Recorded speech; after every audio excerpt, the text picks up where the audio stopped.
Bwana harusi naomba sogea.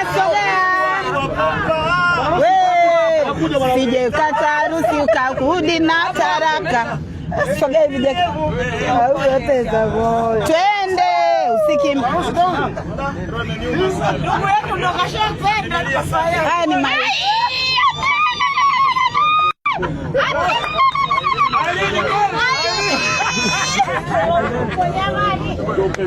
Kiss the bride.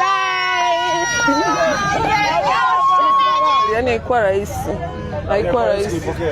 Kwa kweli sikutarajia kabisa. Imekuwa surprise. Auntie na Jackie ni kama walinificha. Alafu ananipenda na mimi nampenda, kwa hiyo muda gani umekuwa kwenye mahusiano?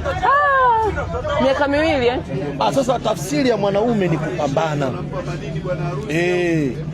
Na mapambano hayo tutaingia tu. Tutaangalia tu namna uzuri, kama yeye amesema ndio, tutapambana tu.